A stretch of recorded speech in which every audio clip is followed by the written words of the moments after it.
fascinated by what's going on in southeast Turkey. That's where it's all happening. I mean, you got Karahan Tepe, you got Gobekli Tepe, Sayburc. You got like dozens of sites now are being reported over there that go back nearly 12,000 years. So that's where I'm focused on now. That's my kind of, I got my little book out. I got a bigger book coming out with my partner JJ Ainsworth. This is your little book? That's the little book, yeah. Gorgeous little book. Yeah. Look at that. Gobekli Tepe and Karahan Tepe. It's even got the foil to the letter, so it's like it's holographic. Yeah, it's very pretty. Very pretty. It's adorable. Adorable little wooden book. Yeah, it's one of a series that the publisher puts out. So, but we're working on a bigger book with my partner JJ Ainsworth, going deeper into the whole story of what is known now as the Taztepeler culture, which means stone hills in kind of, translated from Turkish, but actually it's more like sacred stone hills, like the sacred burial, or sacred areas where these structures and, complexes were being built over in southeast Turkey, all around the city of Şanlıurfa. That's pretty much where it's all happening. Have you actually been to Gobekli Tepe? I've been many times. Really? Yeah. I've been going for like 10 or 11 years. I've been there. Yeah, I mean, it's been known since about 2000, but it was really started to be excavated in the mid 1990s. But it was actually kind of partly discovered in 1963, by some American archaeologists. But they didn't recognize for what it was, so they didn't really dig there. So what do you think it was? Gobekli Tepe itself is a major megalithic complex. I mean, I believe that it was like a whole kind of change in consciousness was taking place at the end of the last ice age, because this was within 200 years of the Younger Dryas kind of ending. So the weather had improved. It feels like groups coming in from the south and the Tufians. You've got groups coming in from the north and coming in through Anatolia, all kind of met and kind of like decided things had changed now. We're gonna monumentalize what we know and put it into stone, and they did it in a profound, innovative manner. It was unbelievable, because this is like, you look at the stone circles in Britain. They're the kind of rough-hewn stones mostly, just placed in circles or different, slightly different geometries. Here they were doing that to another level. They were carving every stone precisely, beautifully, with 3D reliefs on them, with abstract symbols, abstract human forms, anthropomorphic figures. They have fingers on them. Fingers, yeah, belts. Little bags. That's right, yeah, and strange V-necks with almost like pendants as well. It's just out there. I mean, it's like it seems like it must have come from somewhere, this remarkable kind of culture. I call it like the world's first super civilization, because there's actually they now think, although they say there's officially 12 sites, which include Karahan Tepe, Sayburc, and all these others, they're now saying there could be 38 sites. But then another one of the archaeologists said there could be nearly 100 going in this whole area across southeast Turkey. Based on what? What makes them think there could be 100? Well, they keep finding all these surface artifacts, because most of these sites appear to be buried at the end. Can't they use LiDAR? I think they have done, yeah. I think they have done, but it's mainly kind of rocky terrain. So I think it's harder to get LiDAR penetrating. I think you can get it through trees and see what's on the surface. But not so much dirt. Just dirt and rock is a bit troublesome, I think. I think they've done GPR of a lot of places now, though. So they're going to get it. That's what they do. Ground penetrating radar? Yeah. So they kind of work out what's going on beneath there to see if it's worth investigating. Now, what is the modern consensus of when it was constructed, the Gobekli Tepe T-pillars? Gobekli Tepe officially dates to 9,600 BC, or 11,600 years ago. That's the earliest date, although it stretches, according to the date. That's the earliest. Earliest, but that's currently, because only like a small percentage has been actually uncovered so far.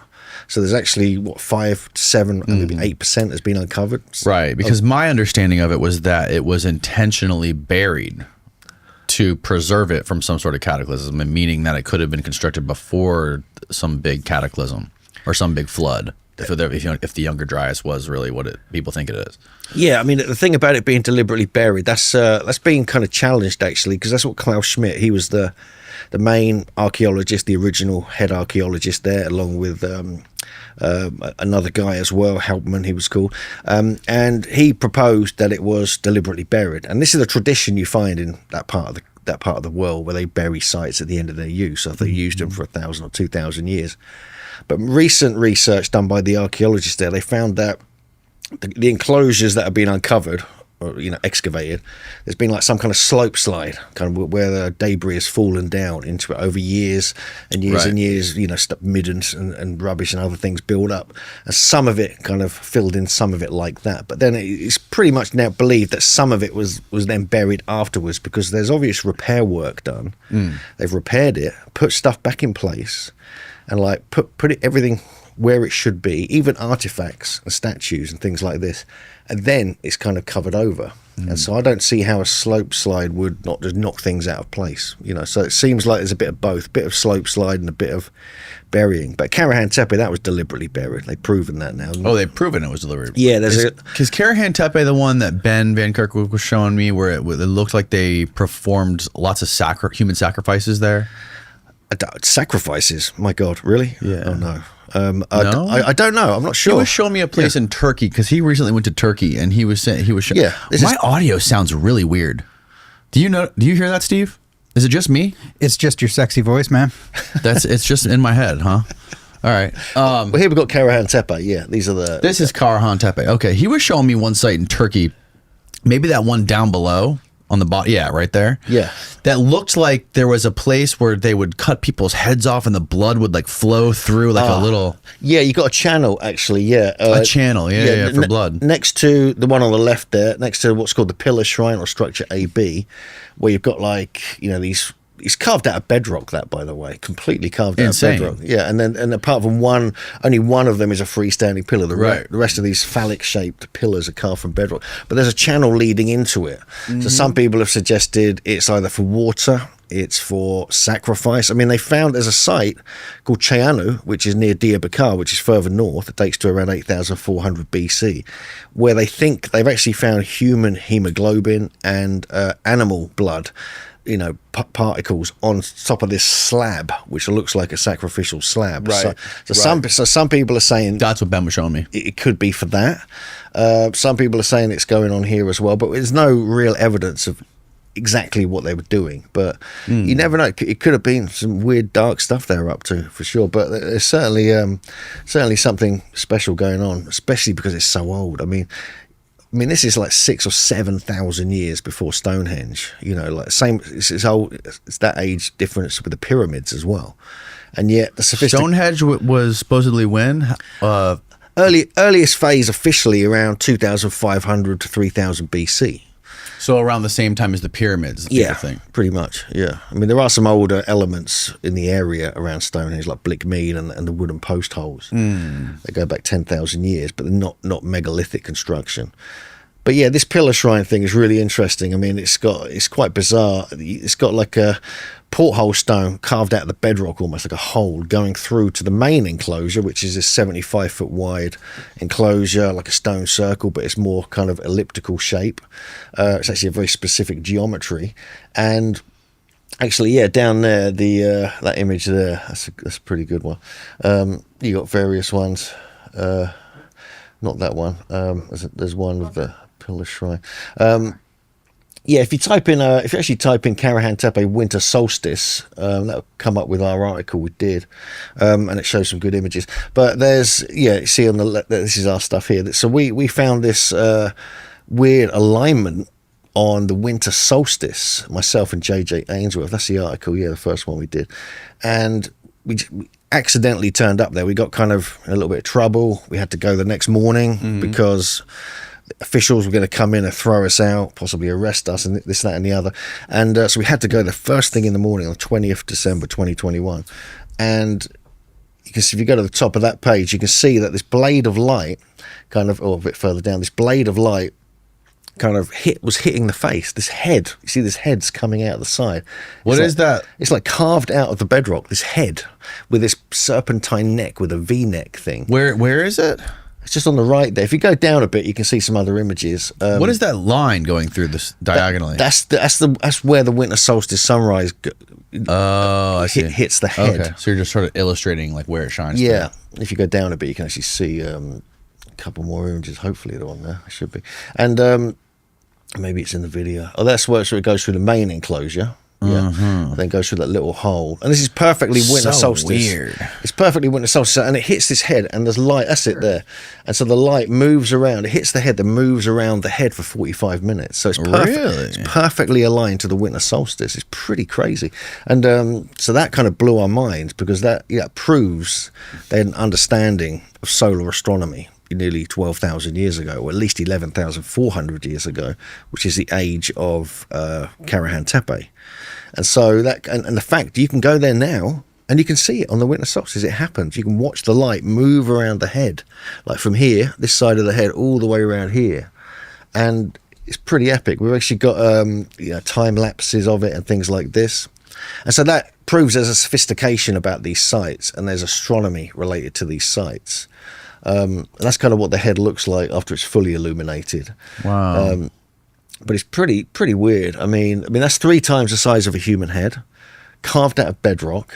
It's got like a flat top. It's got an open mouth, and the eyes. This was actually like straight. Well, no, apparently, because Graham Hancock and Neshmi Corral, who's the head archaeologist, went in the pillar shrine, where structure AB here, when they were filming the first series of Ancient Apocalypse, looked carefully at it and noticed that the eyes were looking to the right, his right, towards the hold stone where the winter solstice comes in, even though the head faces roughly east. Oh, really? Yeah, so you can't really see it clearly on here, but they said they went in there and actually saw that. So yeah, so we've got this winter solstice thing going on here, which is bizarre. But then that suggests if they were doing that, then they must have known about it long before then. They must have developed it and built the site, because the head, the whole pillar shrine, and the whole stone are bedrock. They're carved out of bedrock, so it's a permanent fixture. They're not stones that could be moved. So they must have been doing it for a long time before they even started building the site. They sort of build up to it. So yeah, I mean, it's pretty compelling. I mean, then you've got possible alignments like this at Gobekli Tepe, and as more gets excavated, there's going to be a whole bunch more of these kind of things coming out of this part of the world. So there's a lot to consider when you're like looking at these sites. What is that bedrock? How hard is bedrock? Well, this is limestone. It's limestone. Okay, gotcha. I mean, it's not super tough, but it's still you got to work at it. It's not like easy, that's for sure. Plus, at Gobekli Tepe, they were carving out these beautiful 18-foot tall T-shaped pillars and then moving them half a mile, some of them weighing up to like 20, 25 tons maybe.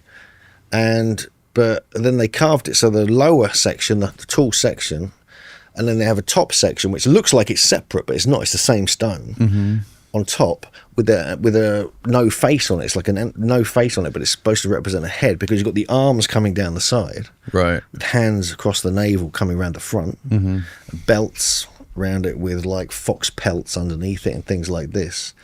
So there's like the intricacy and the abstract nature of the artwork really shouldn't have been exist back then. I mean, it just shouldn't have been. I mean, there is a build-up.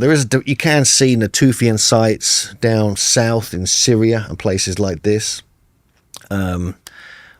which show geometry, which show a bit of astronomy, which show stonework, but nothing like this. I mean, this just went bang when Gobekli Tepe was being built, and then this came pretty soon after. Now, how far is Karahan Tepe from Gobekli Tepe? It's about 20 to 25 miles southeast from that area. Oh, wow.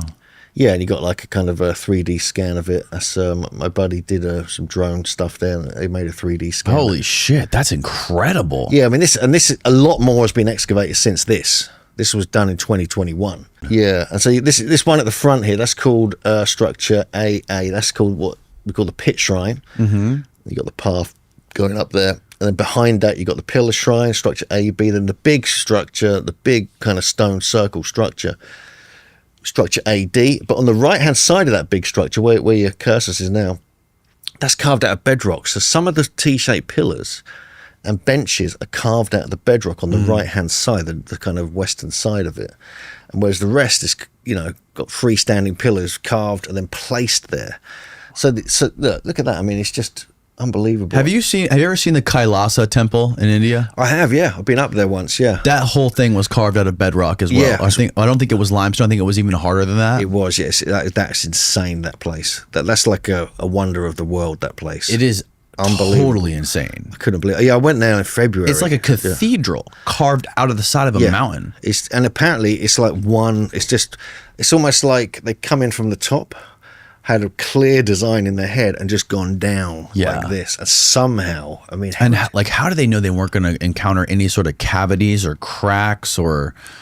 you know, inconsistencies in the stone material that was beneath them, and then the level of planning that had to be done to create that is insane. It's huge. I know. It's massive. It's like 5 stories or something. But that's it. I mean, the thing about the Kailasa Temple, I mean, that's one of about 30 or 40 temples at this one site, you know, which I didn't realize when I got there. I had a day there and it was not enough. And I spent my whole time there and maybe one other temple. I mean, I'm sure Praveen talked about this. Yeah, man. Have you been there? I have been there, yeah. Really? Yeah, and it really got me. I mean, I was like, whoa, this is like much bigger, much more intricate than I realized. When did they say that was built? When is the accepted date for that? For the Kailasa, I think it's only like about 1,000 years ago or something, or less. Really? Officially. But Praveen doesn't think so. He thinks it's much older. I mean, now they found sites like this. They found Karahan Tepe. Everything is going to should be looked at again. You know, there needs to be another look at the dating of these sites around the world, because if they were doing this then, I mean, what the hell? I mean, how do you think they carved all this? What kind of tools were they using? Well, officially they were using like antler picks. They were kind of using slightly harder stones like basalt. Yeah. And for the fine stone work, they were using obsidian for like the precise detail. Things like this. There's obviously no metal back then, although at Chayanu and one other site they found copper, but it was beaten copper. It wasn't like heated up copper. They weren't smelting or anything like this. But but the oldest worked copper in the world was found at one of the sister sites to Karahan Tepe. It's like called Chayanu. And then what exactly here did they use to carbon date? Here, I think they've just used materials they found at the very lowest levels. Right. I think they found burnt wood and burnt grains. I think mainly burnt wood, especially at Gobekli Tepe. But even at Gobekli Tepe, the problem they got there is that they're choosing stuff that's in the bottom of the walls that are placed in between the outside pillars around the circle. But these walls could have been added later. That's the problem. So because you can't, as soon as you get down to the bedrock, you can't go any further. You can't get anything below the bedrock. So they were using stuff on top of the bedrock in the walls, which could have been added later. Right. And I think they were, because I think that they were just utilizing bedrock initially, and the temples were they were slotting kind of the megaliths into like little sockets in the bedrock, like within steps and curbs, which you can see around the site. It's interesting the way they build the walls by stacking all those little rocks together. Yeah, I mean, they are probably later. I mean, that's the thing. They are probably later. I mean, because you can see the sophistication is a whole different level. Here, you can't. It's different. I mean, there's so much. I think with Carahan Tepe, it was kind of deliberately damaged before it was buried. It was like decommissioned, you know, by the builders or by the people who were living there at the time. Really? Then it got buried, and whereas Gobekli Tepe, it doesn't seem to have been deliberately damaged. It was it was preserved almost. It was almost rebuilt. It was repaired and then put back in place, and then they kind of finished the burial there after the slope slide had happened previously. Whereas here, it looks like stuff's been knocked about, things like this. So yeah, it's a slight problem when you're kind of looking at this site. But yeah, there's a whole load of stuff here. I mean, even some of the floors of the new enclosures, they are made. They're not. Sometimes they're carved flat bedrock. I mean, it's perfectly level as well. I mean, perfectly level. But sometimes they use terrazzo, which is like this lime cement. Terrazzo? Yeah. And so they were actually, because officially the Romans only used, the first people invented it officially. Yeah. But they found it in use in abundance here. I mean, serious abundance. I mean, hundreds of square meters of terrazzo is being used. And so what that means is they were heating up limestone up to 850 degrees somehow. And then it would turn into this more powdery form, which they could then use, which is quite toxic kind of whole process. That melts limestone? Well, it breaks it down, yeah. and then they mix it with water and mud and other things. What would be the temperature to melt down or smelt copper? Yeah, I'm not sure about copper, but I think it's probably less than that, I would imagine. Less than that, huh? Yeah. But when it comes to creating, oh my God, 1900 degrees Fahrenheit. Yeah, okay, that's pretty hot. But they were making this cement basically, and it was waterproof. It was like this perfect kind of. So they were filling in gaps. They were making floors. Wow. They were doing this whole thing with it. Yeah, it's pretty impressive. Type in limestone melting point. Yeah, you could put in Terrazzo. 1500 degrees Fahrenheit. Oh yeah, that's 825 Celsius. That's what, 825 Celsius. Yeah. So that would be that's how you make the kind of you break it down. So a little bit hotter for copper. Yeah, pretty interesting. So they had all these kind of innovations and technologies happening in this part of the world, which really all developed here. This is like loads of inventions, loads of innovations that the world first ever saw were at these sites. Have you ever been to Egypt? Yes, I've been to Egypt. You've been inside the Great Pyramid and all that? Yeah, that's a whole different level. That is insane. When you come to stonework and technologies, my goodness. Yeah, you got is this one of the Egyptian? Yeah, that's one of the 3D prints. Yeah. I mean, you got stuff like this going on, but actually, you've got these plates. If you want to have a look, there's these ones from Karahan Tepe, these stone plates. If you want to type in Karahan Tepe stone plates, these are insane as well. And so, not quite the level of these vases or vases, I think you call, but here we go. Yeah, you can see some of them there. So these have been found, and these stone plates are like 2 or 3 feet wide, sometimes 4 feet wide max. I think I have seen these. These are carved from basalt and granite and other such things. That's all we got. I've actually got some better images than this in one of my articles.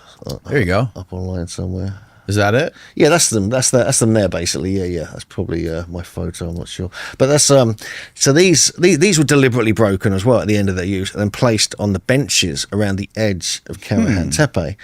And again, but these are like 11,400 years old, so considerably older than the ones in Egypt. Wow. But some of them are extremely hard stone and very well made. And even that one on the right, it's got almost like a kind of cut mark, like a little kind of indentation, a perfectly circular indentation, smoothed out of the middle, exactly in the middle. That's so bizarre, man. And there were hundreds of these potentially. Yeah, they found a whole kind of a cache of them in a new area of Karahan Tepe that they call in the kitchen, because they believe they were preparing food there.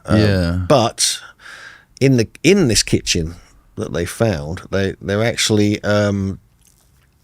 they found quite a lot of Anatolian viper snake skeletons. Oh yeah, so snake skeletons. So if they don't mention that in the reports, but they were found there, and so they were either eating snakes, which is weird, or they were getting the venom out of the snakes for psychotropic purposes. So we believe it's more. This is it actually. This is like the alchemical kitchen, we call it. That's the image there. Yeah. That's been published. Click on that. You can see the image. There you go. Yeah. 11,000-year-old kitchen, stone vessels and plates discovered in Karahan Tepe. Yeah, so this is interesting. Yeah, it's really bizarre. So there's a serious amount of things they were doing there. I mean, this was like a kind of, and they weren't making any pottery. This is what's called the pre-pottery Neolithic era. So there was no pottery. Everything was made of stone, pretty much, apart from the terrazzo, and the limestone plaster that they were using. This thing right there, is that a stone vase? That'll all be stone, everything. Holy shit. So that would have had to be carved. That wasn't clay, or that wasn't they didn't do any pottery. Cast or anything. No, nothing like that back then. The only thing they were doing was the terrazzo, and also similar to terrazzo, they were making limestone kind of plaster, covering up some of the walls and things like this, and but not actual vessels. Yeah, that pot looks pretty symmetrical. That pot looks like pretty damn close to perfect. That's full of dirt right there. Some of them are in really. It looks even more circular than the actual plates themselves. Well, look at these. I mean, these are in good condition, actually, some of these. They're not broken. I mean, hopefully we'll get scans of these. That'd be kind of useful. So you can check out the accuracy. But I don't think it's quite the level of what they were doing in Egypt. That's ridiculous. Look at those other ones too, bro. Yeah, they're not small either. They're pretty epic. Wow. Some have beautiful carvings on as well. You can actually like see the carvings all around, beautiful kind of chevrons, abstract figures, animals and things like this. It's pretty crazy. I mean, but I think that they were like, you know, they were into like the Anatolian viper venom and kind of. Well, I think like that part of the world snakes were a big problem for people. Likely, I know like in the classical area, a lot of people died from snakes. Snakes were like a real problem. Yeah, and they had to figure out, you know, anti-venoms and antibody treatments to help people survive snake bites. And people were also consuming viper flesh. Yeah. I mean, there's so many serpent carvings at these sites in Southeast Turkey. It's insane. Yeah, that too. A lot. I mean, a lot of serpents. I mean, a serious amount. And so, and there's lots of other animals and creatures, leopards, boars, other such things. Oh, look, there's Graham standing next to the head. Oh, that gives you a good scale of it. Yeah, that's it. Yeah. I mean, it's bigger than you think. Holy cow, that thing's big. Yeah, it looks bigger than it. That looks too big there. That's a little bit bigger than a human head, huh? Well, it's supposed to be 3 or 4. Yeah, right. I mean, that is pretty epic. But yeah, and it's just tip of the iceberg. There's a lot more being discovered. If you do that, if you put in the Karahan Tepe new discoveries, it might come up with what's being discovered on the top of the hill, because they've discovered this 7.5 foot statue.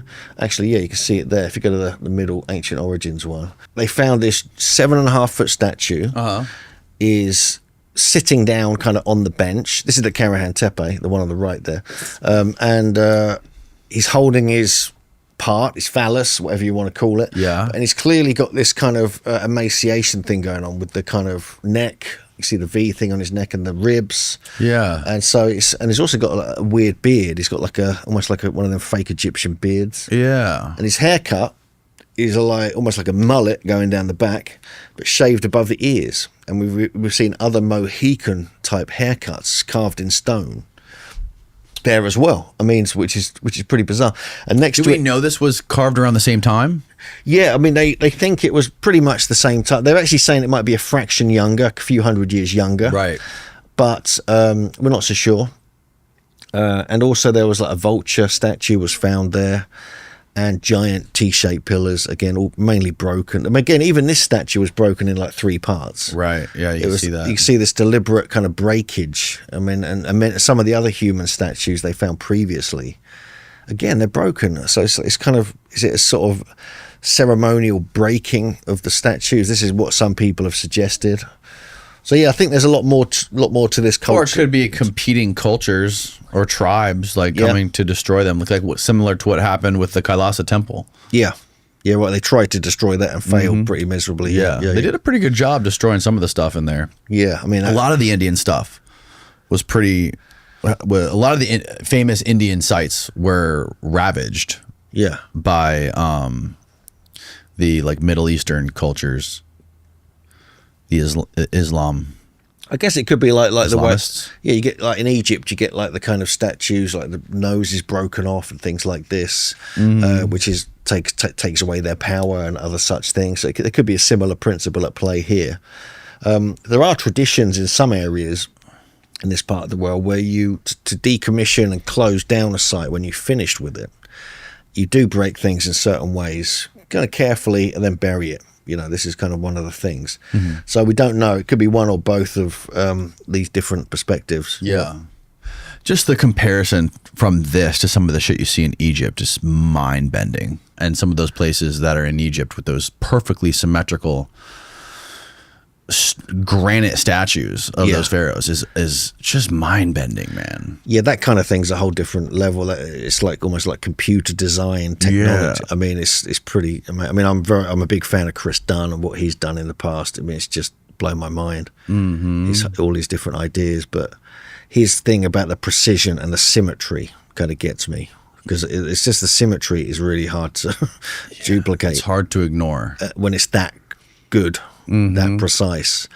But there's a lot of elements here of extremely sophisticated geometry within some of the site. I mean, not necessarily the symmetry within statues, but the layout of the sites are very specific geometries. I mean, I don't know if you'll be able to find it on here. How so? Well, I don't know, maybe if you type in Gobekli Tepe, you might have to go to one of my videos, actually, I think. I'm not sure. Karahan Tepe or Gobekli Tepe geometry. See what comes up. I don't know if any of my images will come up. So you've got some geometry work that's been done by some archaeologists, but there's other stuff that I've done myself, which none of these ones, unfortunately. Oh, look at that. No, that's not. Don't go there. That's not. Is that fake news? That's what I'm looking at. I'm not looking at that. No, you might have to go to one of my. If you go to the maybe go to the Megalithomania, you'll be able to find it there. Megalithomania YouTube or something. Okay. But there, so you got this in Britain. You've got these stone circles. You've got like 1,000 stone circles being reported across the whole country. You know, going into France, other places as well. Yeah. And the YouTube channel. Go to the home and then go to the YouTube channel. That's it. In fact, it's in the book. I could just it's in the little book as well. Some of the geometry. You'll find it on here. Yeah. And so you got all these certain geometries that were analysed, they were surveyed by a Scottish engineer from Oxford University called Alexander Thom. And he published this in several books, 2 or 3 really profound books, and caused a massive stir within the establishment because he proved that the Neolithic people had an understanding of sophisticated geometries. If you go to the top, in fact, you go to the latest one, the one on the top left. And if you skip through that, you'll find the geometries there for sure. There you go. If you just sort of play it from there, you just turn the volume down, and I can explain a couple of things. This is the geometry on the left. That was discovered by Avi Gopher, where they found the centres of the circles, or their kind of geometries, were created a perfect equilateral triangle. Huh. And then then this was analysed by my friend Adam Tetlow, who's a metrologist. If you want to just play it and go through the next few slides, he found that they were using very specific types of ancient measurements. So looking at ancient metrology, like the Sumerian foot, the Sumerian palm, the Royal Egyptian cubit. There's me doing some kind of lecture or conference, and and we've got them all here. And he worked out that they were using the Persian foot as well, which these are all very important measurements. You've even got the Egyptian foot, and the cubit's also been found in some of the sites. And these are the same kind of measurements we find in the British stone circles and in the pyramids being found at Gobekli Tepe. But the geometries, if you move on a little bit, come on to that. Go to the next couple of slides. They found that it's also perfectly north-south. This is the work. So it was built with the understanding of north and south, which they thought maybe was only the pyramids. They found that, but actually they now found it at Gobekli Tepe. This is the work of Howard Crowhurst. These are the geometries we find all across the British Isles. We find these 6 to 8 different types, including the ellipse. Right. And they have different construction ways of doing it. They're called flattened eggs. They're called flattened circles, egg-shaped circles, things like this.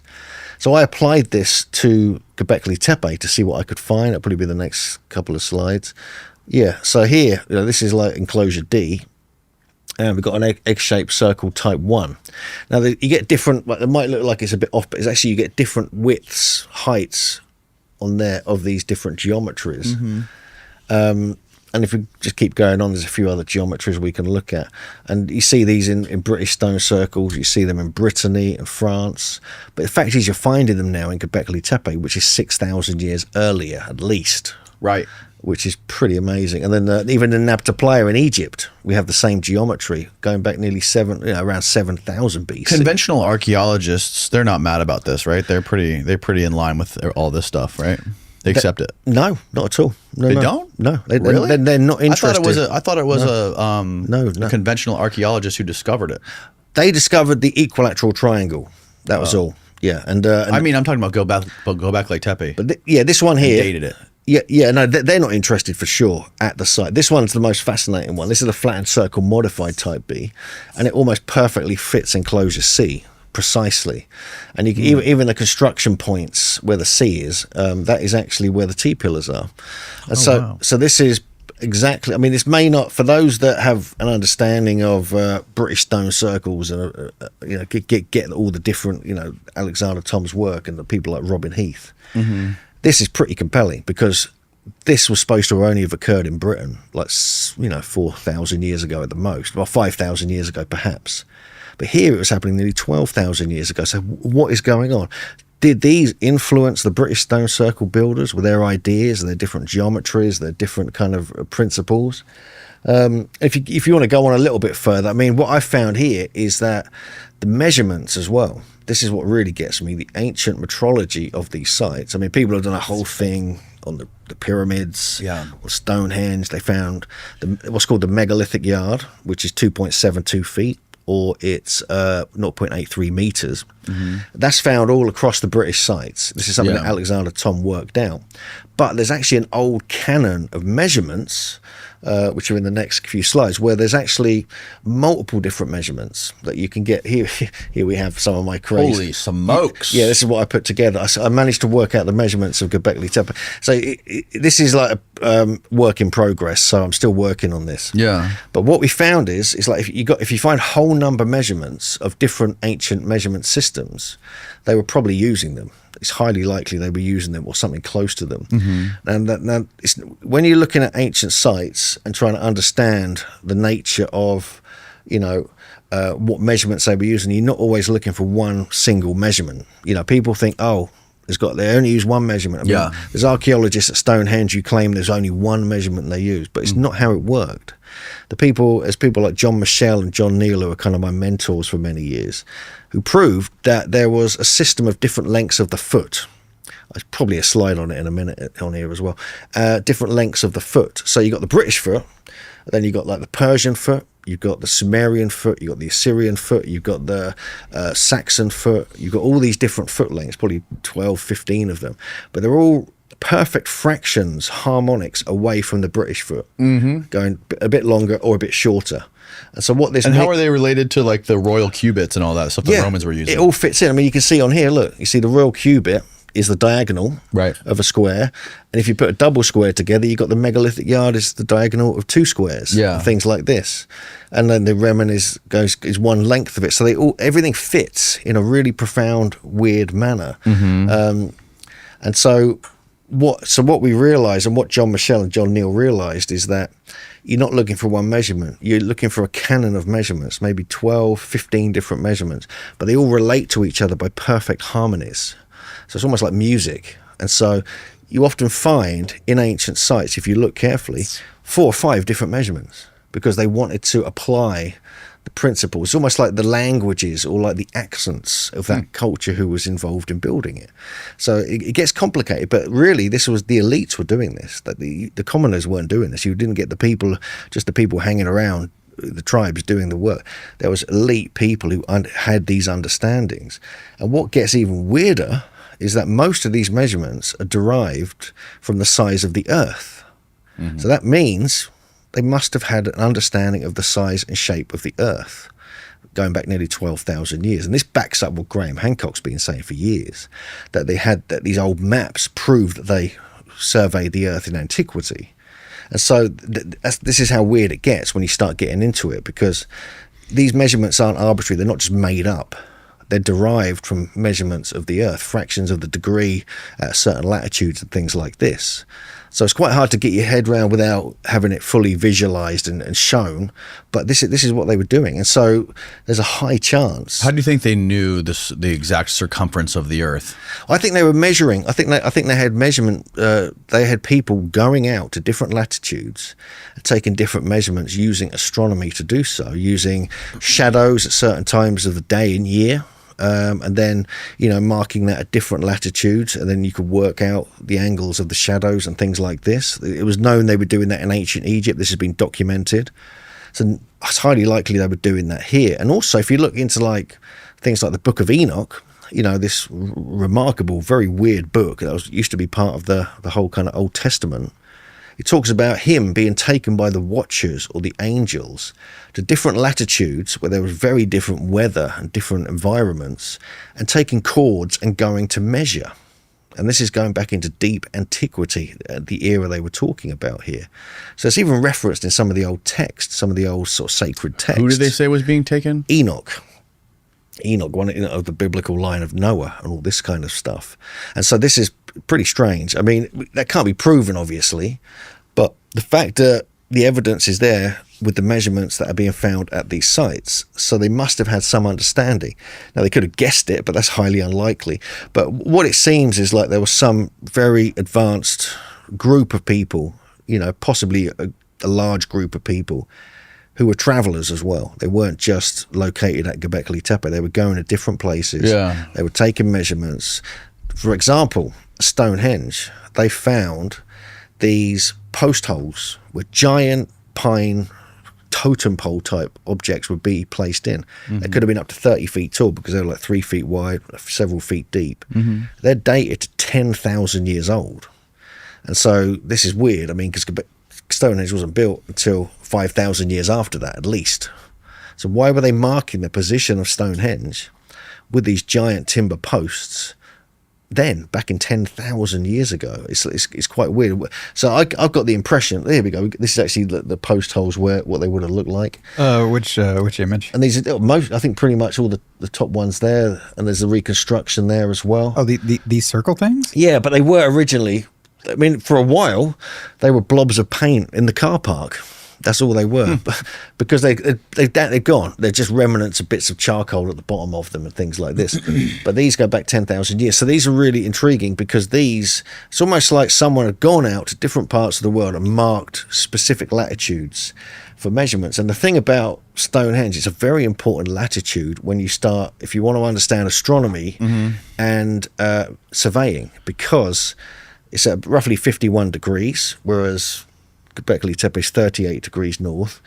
But that latitude, what you have there is so between 51 and 52 degrees north, that measurement, if you actually measure it from 51 to 52, that is the mean polar circumference degree. So if you were to have a perfect circle, that's what that length would be of each degree, if you know what I mean. So it's a mean of the circle at that latitude, and similar things happen down at 38 degrees as well, to do with different elements of surveying. So it gets a bit intense, Yeah. But we're going to write all this out in our next book and kind of explain it in detail with graphics, because it's quite hard to kind of get your head around, and we're still working on it. We're still trying to work out how they could have measured the Earth nearly 12,000 years ago.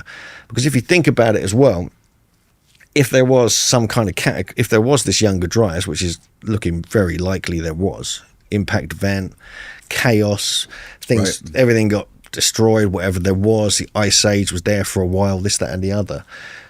Are they going to want to have another, these very elite, very smart people, there's probably survivors doing their thing, they're going to want to remap the Earth, really. They're going to want to work out where they are, because things have changed a bit. Flooding's happened, land masses have changed, the ice has shifted things around. Yeah. And so to me, there's a good case for that. I mean, it sounds we're going a bit far out here, but actually I think there's something to that for sure.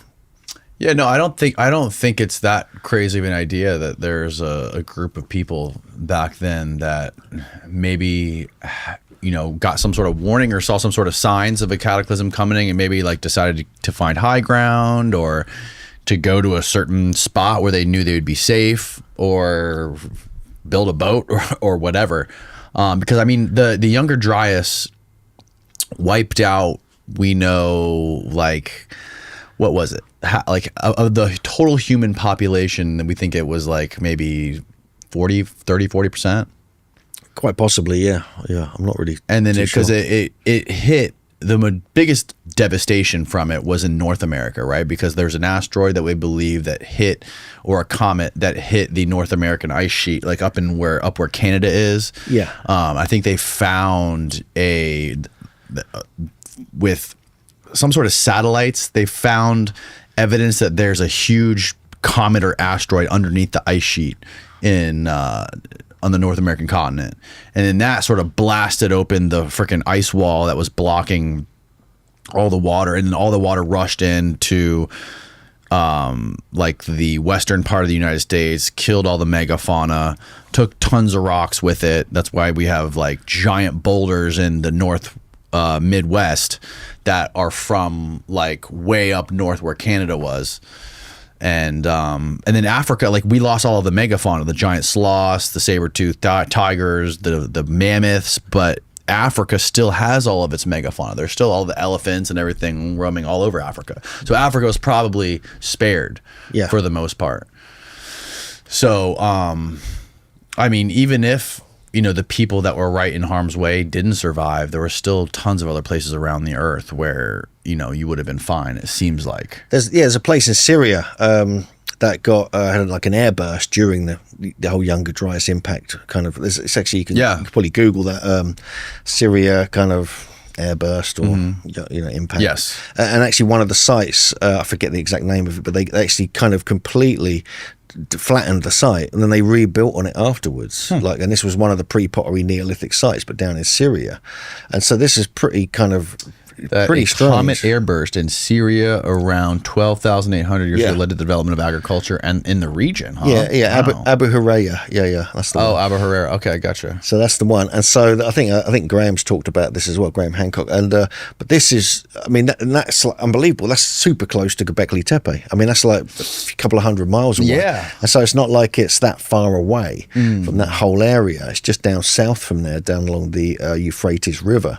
And so that, to me, is really compelling because that is like a direct effect of the Younger Dryas potentially affecting people very close to Gobekli Tepe area. So this it could have been in their consciousness of that happening and it being revered in stories and things like this.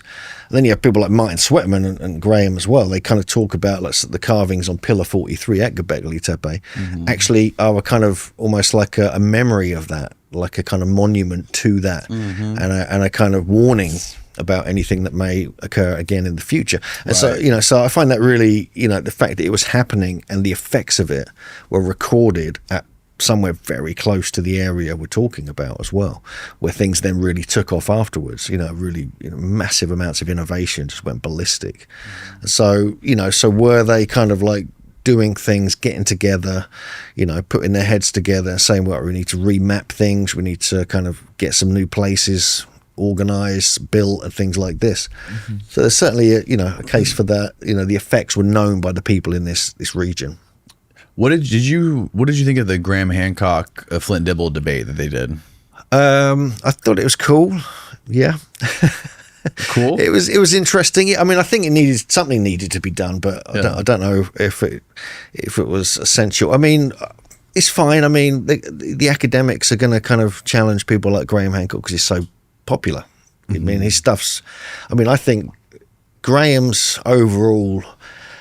That's the thing that before that, no one really challenged him. No one got. Like stood up face to face with them before that. Oh, they did. I mean, they did. They did back in the 90s. I mean, we had this. I think it was a Panorama TV show in England. Tried to completely destroy Graham Hancock in one foul swoop. They had him on and talked to him face to face. No, they didn't. They just destroyed his TV series. And his book. I'm talking about like actually face to face. Yeah, but then the problem is I think he then ended up challenging them and suing them because they lied about things. Graham sued him. Yeah, so it got really messy, and so he's been challenged all along. Now it's just become because of social media, people can see it more, and so I don't think it's changed. I think I got a lot of time for Graham. I think what he's done over the years, he's pushing stuff out into now the mainstream, which I think is really important. He's putting Gobekli Tepe on, you know, helping put Gobekli Tepe on the map, right? The Younger Dryas hypothesis on the map. He's pushing forward, you know, the sophistication of the ancients and things like this. And this really wasn't addressed very well before that. It was in some cases. There were books coming out in the 70s. We had Eric von Daniken and John Michel and others talking about it, but not really. You know, so he was, to me, he's like the pioneer who pushed forward. And because I think he was hitting some truths, quite a lot of truths in his work, he's going to get challenged for that because it frustrates the archaeologists and the academics who have their own version of it, which is much more mundane and simple. He made it way more interesting, right? Yeah, He turned it into something that the everyday working man could get behind and find fascinating, and with his books, right? Fingerprints of the Gods. Oh God, I mean, in that he does tons of work on the archaeoastronomy, for instance, which fascinates me, which hadn't really been addressed before and put into a kind of popular format, where people can kind of get it and get their head around it and appreciate it.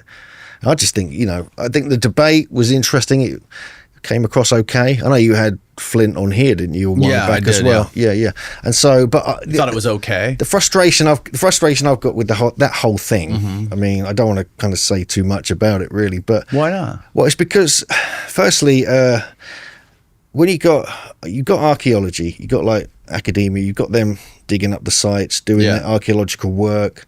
They're focused on what they're good at. They're really good at that, and they can do that well, and they can archive it. They can analyze, the different things, get dating and stuff like this. When it comes to interpretation, that's a whole other story. I mean, because you've got the culture that came from. You got to look at their traditions, their mythologies, their way of life, their way of thinking. So you have to go into anthropology. And I really think you need to have a multidisciplinary approach to interpreting sites. You can't rely on one group of people who are specialized in digging up things, to interpret everything correctly. And so I think this is where you got people who are experts in ancient geometry, in measurements, things like that need to come in and have a look, how they oriented the sites. Archaeoastronomers need to come in and have a look. One of the issues with Gobekli Tepe and Karahan Tepe recently, since myself and JJ made this winter solstice discovery at Karahan Tepe, and before that, Graham was talking about it. We have Andrew Collins writing about the Cygnus northern orientation and of the structures there towards Cygnus and Deneb. But the thing is, we're kind of alternative researchers. We're independent. Things like this. So we put it out there, but it gets dismissed because we're not academics. And actually, we're making, with Karahan Tepe, you can go there yourself. You can see the actual phenomenon on the winter solstice happen. But since all this has come out, it's being put out publicly that there's no astronomy at all associated with Gobekli Tepe and Karahan Tepe whatsoever. It's false. Even though many people have already written about it and put it out there, and they say the reason is because there were roofs on it, so therefore they never looked at the night sky and things like this. And so you get into this kind of almost like a kind of kind of battering ram headlock kind of thing you can't get through and actually kind of put this stuff out there. So I'm frustrated I want the academics to discuss discoveries made by non-academics and open it up for debate in a nice way. Why do we have to be mean to each other and be, bitching about everything? I mean, I think that needs to be addressed. I think because there's people who just focus their whole lives on archaeoastronomy. Then they want to have a look at Gobekli Tepe and they're dismissed because someone who doesn't know anything about archaeoastronomy, the academics, the archaeologists, say there isn't anything there. So you can't go in there and do the research. And so I think there's something that needs to be addressed. There needs to be a multidisciplinary opening for other researchers to officially have their say on things as well and discuss it openly. I mean, because I'd like to, we've written a kind of paper, myself and JJ, on the winter solstice sunrise alignment, but we can't get it published anywhere academically because we're not academics. And so it won't get addressed. It won't get looked at. It will be ignored. So that's the frustration we've got. We're actually going to try. We found a journal which we're going to try and get one in. Who pays attention to those journals anyways? Just post it on YouTube. That's where everyone goes. Well, yeah, that's what we do. We do that, whatever. Yeah. But, look at Martin Sweatman. He's written this. He's an academic from Edinburgh University. He's worked with Graham in the past. He comes to us, speaks at our conferences.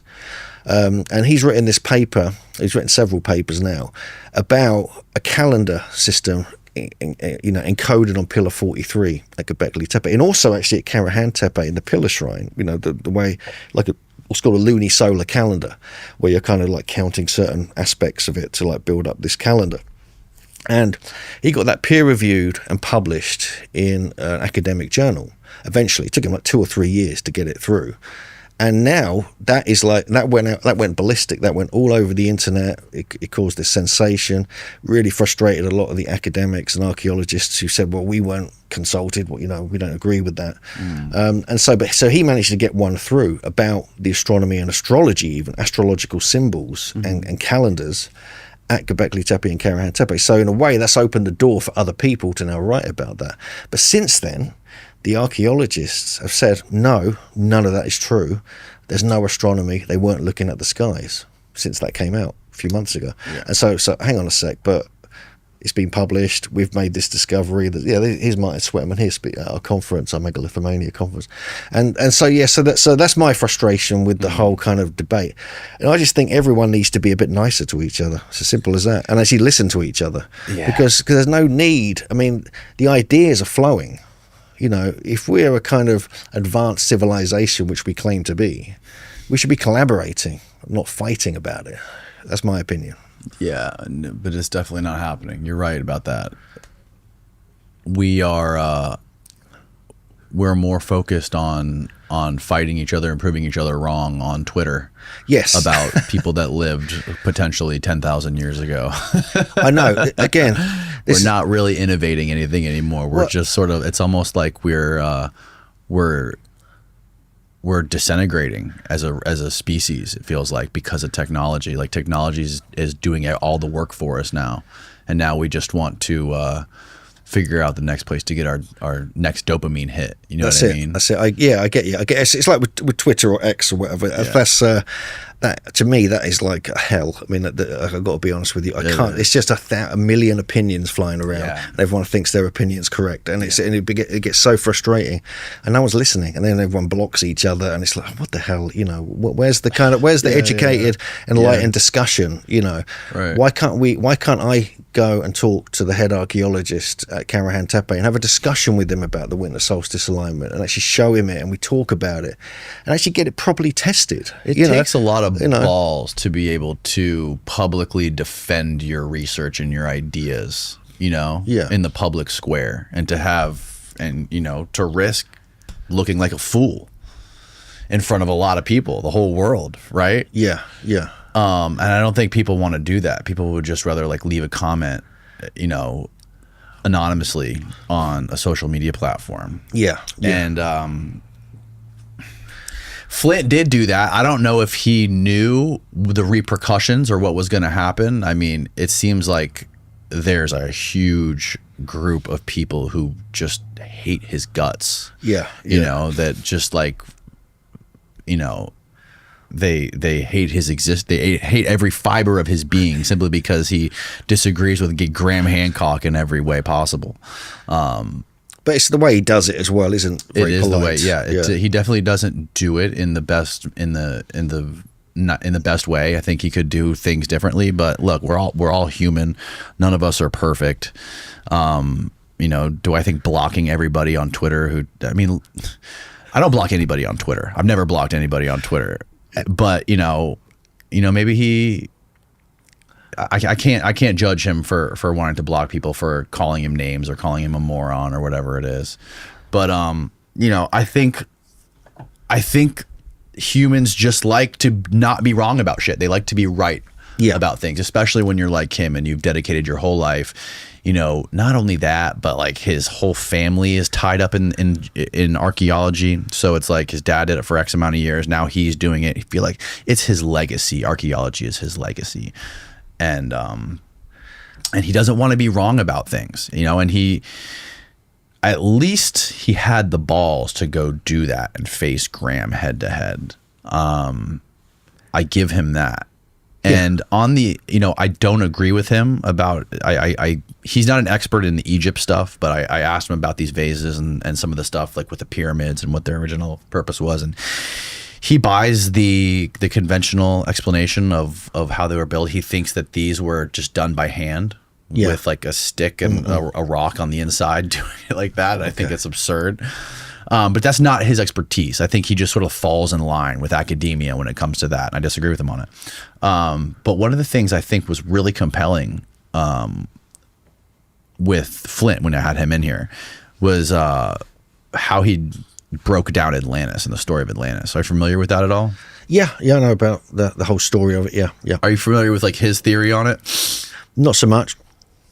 So he's actually his his field of expertise, right, is perfectly in line with Atlantis. So he's actually like the perfect academic archaeologist to confirm or deny Atlantis, because his location that he specializes in is ancient Greece, and the time that he focuses on, or the part of the timeline he studies, was the time that Atlantis was supposedly there.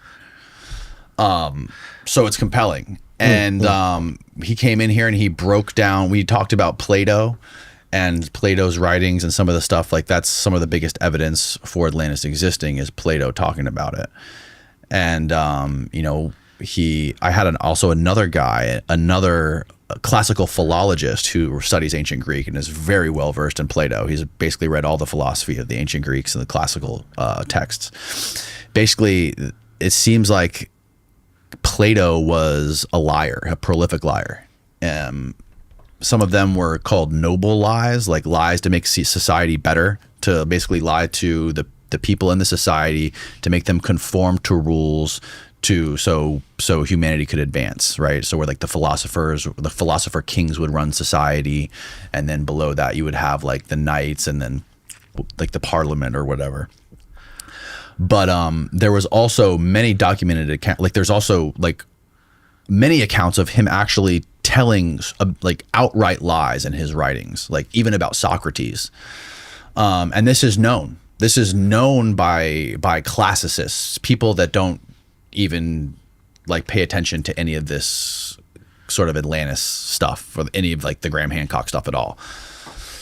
So that was interesting. And then he also broke down like the game of telephone that was that I guess was told to Plato for his account of Atlantis, right? I guess it was like you'd have to pull it up again. I don't remember it exactly, but apparently like Plato got it from someone who got it from someone else, Solon, who apparently his grandfather was told this 1,000 years before he ever wrote, before it was ever told by anyone else.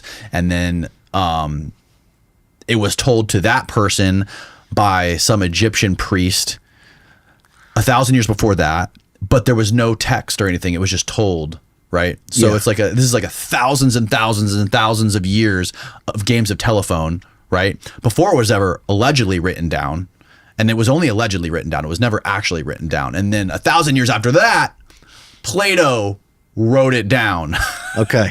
So it's like, and then on top of that, Plato is synonymous for telling fake stories. Yeah. Right? He's telling, like, have you ever heard of his allegory of the cave? No. The Plato's allegory of the cave is basically, the idea of these people in this cave and people behind them playing shadows on the wall, right? And these people think that the shadows are reality.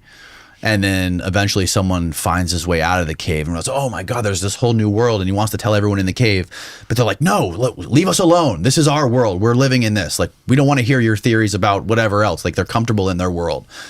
And it was a created story of like basically how a society can be tricked and fooled into thinking reality is something that it's not.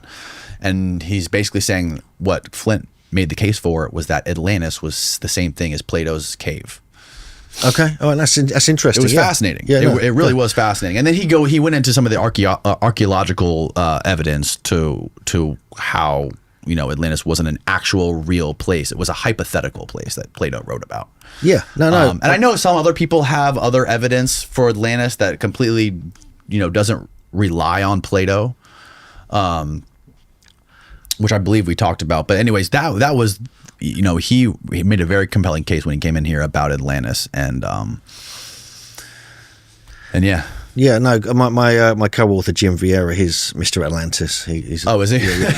Yeah. Talk to him. He'll love it. I mean, I'm not a big Atlantis fan. Yeah. I mean, I don't really. I'm not sure about anything about it. I mean, I'm very aware of it. There's more books on Atlantis than any other subject on the planet. So I've read a few of them for sure. But if there's anything Atlantean, in my opinion, then it's more of a. It's not a land mass. It's not a lost. continent, with crystal technology or whatever people say it was. To me, it's more of a kind of cultural, like a civilization's kind of focus. It's like it may be a kind of lost, forgotten, distant memory of just an advanced culture, possibly the Gobekli Tepe people even. It could even be that, because they were quite advanced. They were traveling around, they were measuring things, they were doing this and that. And so, maybe it's more like that than it is an actual place. That's just my version, possibility. But I don't mention the A word in any of my the A word my writings. Yeah. I think Plato was actually writing about like what a hypothetical war would look like between Athens and this place called Atlantis. And they were basically like he was trying to like simulate some sort of scenario, some sort of like, I guess you could call it a war game scenario on like what would happen to society if we got into a war with a place like this. Yeah. But yeah, no, like as far as people getting back to, like conventional archaeologists and Graham Hancock, I can totally understand somebody who spent their whole life doing this stuff, like eating the gruel in archaeology, not doing a lot of the boring shit too, along with the fun shit. Can see someone like Graham Hancock come along, go on the Joe Rogan podcast, and then be selling millions of books, making all this money, becoming a worldwide celebrity, and getting all this attention. And they're like, motherfucker, I've been doing this my whole life, sludging through the mud. I haven't written any books. I haven't made a fucking dime. I've just been sitting in class, teaching people and, traveling to all these places, but nobody gives me credit for any of it. Instead of this schmuck, this Graham Hancock guy gets to go write all this stuff. I'm going to go find every hole I can possibly find in everything he's ever written. Like, I understand that point of view. I can, I get that kind of perspective. You got to look at all different perspectives on these things, for sure. But maybe he's not saying it's a good thing to do. I don't think it's a good thing to do, but I can get. it's human nature. But it is. But it doesn't look good for archaeology when you've got someone trying to call someone else out on, and then getting personal, and then getting attacked. This whole racism agenda that's behind it is like really weird. Yeah, and I totally agree. So that stuff. I mean, you don't do that. Right. You don't do that. You're an adult. You don't do things like that. You just you focus on the actual research, not what some other author wrote 150 years ago that Graham referenced once. What did he say? His ideas are based on white supremacy or something like that? No, it's absurd. It's absolutely absurd. I mean, it's sad, and it makes them look foolish, in my opinion, when they say things like that, because it isn't. It just isn't. I mean, he's you read Fingerprints of the Gods. I don't think they've read his books. I've got to be honest. I think with Graham has. No, not Graham. I think Flint has. Flint's read it. I'm not sure. I mean, if you'd actually read his books. Mm-hmm. There's no hint of that. It's kind of absurd, in my opinion. It doesn't make any sense to bring the racist card into it at all. I mean, it's absurd. I think it's a misinterpretation, or he's quoted people that said stuff in their other works or something like this. It's weird. But the point is that maybe Flint should write a best-selling book. Then he'll be up there with Graham. Well, he's got a YouTube channel now. There you go. He's doing podcasts. Yeah. Let's get a Netflix show, write a million. Get a Netflix show. Book. Yeah. Also, the thing that somebody sent Netflix like a open letter about the first season of Graham's show. Yeah. Basically saying that they should recategorize the show as like science fiction or something. Yeah, I know. That's weird as well. Can you find the letter that was written to Netflix for the first season of Ancient Apocalypse? From and who it was from. Society for American Archaeology sent the letter to Netflix, and ITN Productions about the Netflix series Ancient Apocalypse. The Society for American Archaeology requested that Netflix reclassify the series as science fiction instead of a documentary or docu-series. Yes. So I was reading up on this recently, actually. We should find out who's behind this Society for American Archaeology. Yeah. I wonder who funds them and what would their incentive be? Well, if initially they were founded to bridge a gap between what archaeology was doing and what amateurs were doing when they were writing and presenting about archaeology. And it was all very polite when it was set up. It was all very neat and tidy. It's very polite. Now everyone else is a pseudo-archaeologist. They kind of dismiss them and call them, names and things like that. But when it was set up, apparently it was all very polite, and that they wanted to genuinely connect with, bringing archaeology and amateur work into the same kind of mix. That's actually, weirdly, that's one of kind of like why we set up Megalithomania, our conference back in 2006, is because Steve, you're not going to find it on the website. You're going to have to do some digging and find out who's the biggest funder behind it. There's actually an article called really horrible. It's actually Dan D. Dunker. He posted this video last night. Who? Dan D. Dunking. He kind of debunks the academics and the skeptics, but there's a paper called Apocalypse Not, which they put out about a year or so ago, which is kind of strange. But yeah, so we set up Megalithomania to bridge the gap between academia, archaeologists, and the alternative, and create a stage for it, because we felt it was important back in 2006. And it's still to me, there's just too much battling. People need to kind of lighten up, actually talk to each other. And I'm sure we'll get through and make some amazing breakthroughs. Keep scrolling down. Keep going. 6,000 members, represents professional, avocational. Board of directors. Yeah, click on board of directors. Let's see what that says. See if George Soros is on here. Daniel Sandwise. Daniel Sandwise. He's the president. He's been the president. 2025. What? Doesn't make sense. 2027? What is this? I don't understand that. Is that when their tenure ends? Are these people from the future? You want to go to committees? Are these time traveling archaeologists? All volunteers. What about on the left there, committees and task forces? I think that's the one. You're going to find it. Task forces. A task force. There'll be a pseudo-archaeology task force, I'm sure. Yeah, it's not really in there, is it? But no, I think it's like John Hoops, Carl Fegans, and your friend Flint Dibble and things like that. I think people they wrote this paper called Archaeology Not that Dan posted last night in a video, and it just must piss them off that Graham, is getting all this crazy attention and is pushing these theories, and they feel like it's an attack on their tribe, I guess. Yeah.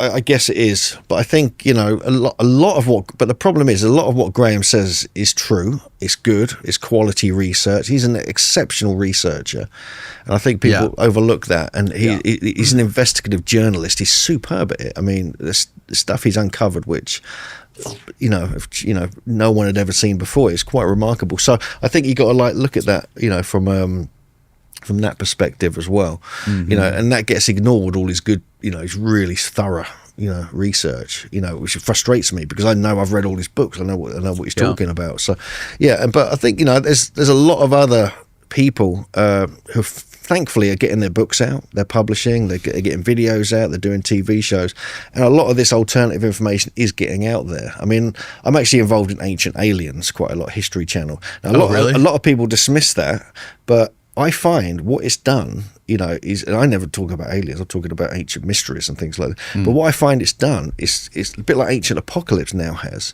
is that it's pushed out these ancient sites like Gobekli Tepe, Karahan Tepe, all these, Namadol, all these other sites around the world, and put them into the mainstream television, which is actually, and some really good theories which are really valid are getting out there from alternative researchers. Now, I don't necessarily agree with lots of the alien or UFO stuff. It's not really my speciality.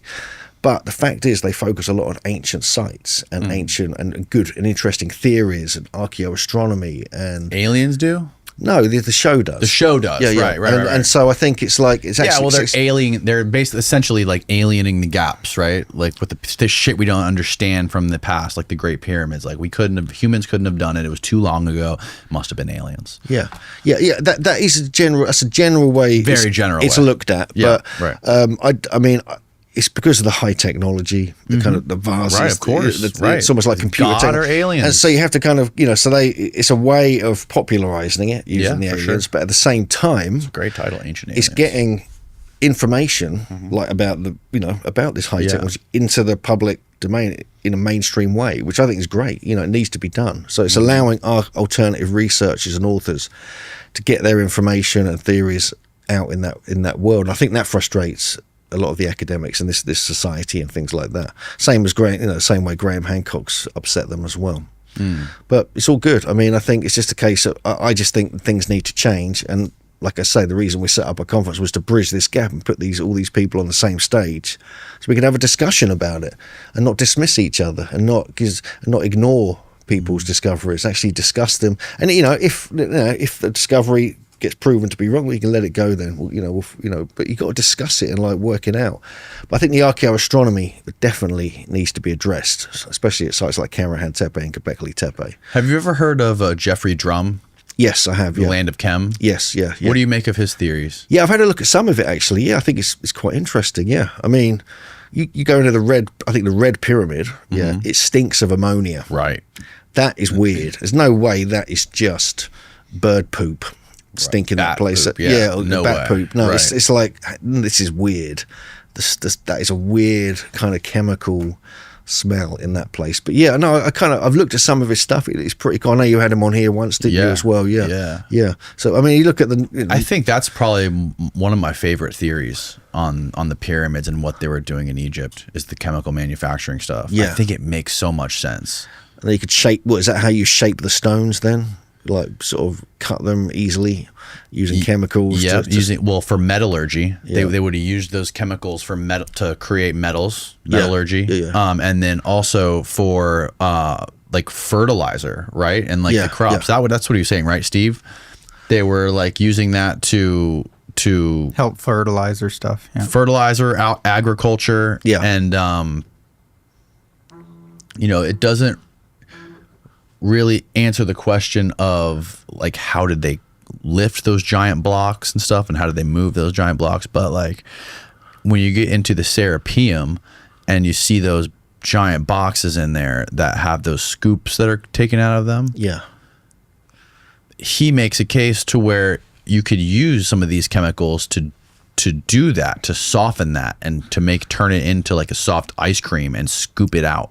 Yeah, you got a lot of scoop marks there in the stone as well. You get that in and if you could use some of these chemicals to soften these stones, it would make a lot more sense. Yeah, especially when you're dealing with granite and diorite and things like that. Yeah, for sure. Yeah. Limestone's fairly, workable, but I would love to see Jeffrey Drum and Chris Dunn like collaborate on something. Well, because Chris Dunn in his book, the Giza Power Plant, he talked about chemicals. Yeah, he talked about chemicals would go into the Queen's chamber down one of the shafts. It would be I forget what chemical it was. Hydrogen, liquid hydrogen or something. Yeah, that would go down one of the left hand shaft into the Queen's chamber. It would create the chemical reaction in the Queen's chamber. Go out there up the Grand Gallery and do something in the King's chamber where like the microwave. Those waveguides that were coming out of the King's chamber would combine with the hydrogen in there and do something that created free energy, I guess. Yeah, that's it. But and he also thought that the chemicals were being poured into the ground outside of the Great Pyramid, and then they were being like somehow pushed up into the shafts that went down into the Queen's chamber. Yeah, it's pretty epic, really. I mean, that's another level of technology. What a fucking crazy thought experiment that book is, the Giza Power Plant. Holy shit. Yeah, that is pretty cool. He's got a new one out as well. He probably discussed Tesla Connection. Yeah. And that's basically about, that's the idea that there was this hammering device that was in the subterranean chamber of the pyramid that would hammer the ground underneath the pyramid, deep underneath the pyramid. I forget how exactly deep it is, but it would basically so the foundation that the pyramid sits on, that part of the Giza plateau is very, I guess, like seismically active. And when you pound the ground, when you hit it with like a hydraulic hammer underneath the pyramid, it creates a little mini earthquake. And when the ground does that, it creates these electrons that flow through the Earth's surface. Yes. And he was saying that these electrons somehow interact with the pyramid to create this power. that the thing creates. Yeah, I think he wrote about magnetism as well, and things like natural magnetism in the earth as well can be manipulated and things like this. Yeah, there's the earthquake lights. Yeah. There's Marfa, Texas, where there's like famous place for all these earthquake lights that would come up. Where the rocks kind of rubbing together deep under the ground. I mean, just coming back to Gobekli Tepe, in Gobekli Tepe, in Enclosure D, something was published in the mid-2000s, and it was by Pablo de Bertolis of Trieste University. And he basically did some acoustic research inside Enclosure D, which has this very interesting geometry. It's kind of elliptical, but it's also got this very special geometry we looked at. And he also did, while he was there, and this is when Klaus Schmidt was the head archaeologist, they found within it a spiraling magnetic anomaly coming up out of the ground in between the two central T-pillars, and he freaked out. So he went around all the different angles and got the same thing from all the different angles to prove his point. Wow. And so they were building on top of a magnetic anomaly, which we know can affect consciousness. We know, so so the reason they chose the little odd, it's really kind of bizarre location when you look at like the middle of nowhere up on these kind of hills, in these stony hills. It makes you question what they must have recognized some kind of special quality about it to choose that site. But also, if you know the work of John Burke, who wrote Seed of Knowledge, Stone of Plenty, he did a whole book, basically like 10 or 15 years of research, going around to other ancient sites with magnetometers, working out where the magnetism was the strongest, there was anomalies. And he eventually concluded that these were the places where the ancient people would place their seeds and grains, and that this magnetism and telluric currents would charge it up. And so, and he did tests in labs and everything as well. And when you then go and plant the seeds and grains, then you get a much higher yield, higher quality crop, frost resistant and things like this. Wow. And this was all published. It's all like scientifically documented, and it's been proven by other people doing tests as well. So many of these sites, these ancient sites, even the pyramids, what they were doing, they were creating, like, as you mentioned, this fertilizing kind of energy to enhance their agriculture. Right. And if you go back to Gobekli Tepe, right, so this was 9,600 BC, they were doing that here. So I postulate, hypothesize, speculate, whatever you want to call it, that it's known that agriculture developed in that immediate area within 200 years of Gobekli Tepe being built. And the agricultural revolution went boom, it started happening. People were growing food everywhere, bringing their seeds around, sharing them, planting them, getting good yields and things like this. It's a very fertile kind of area at the time. And so did they have some kind of understanding of how to enhance their seeds and grains at Gobekli Tepe to then go and do this effectively? So that's another thing we're looking into now, but hard to prove, can't find much data to back it up. But the fact is there is a major spiraling magnetic anomaly right at the heart of the main enclosure at Gobekli Tepe. So that's fascinating. Yeah, it's pretty interesting. And who found this? This was Pablo de Bertolis of Trieste University.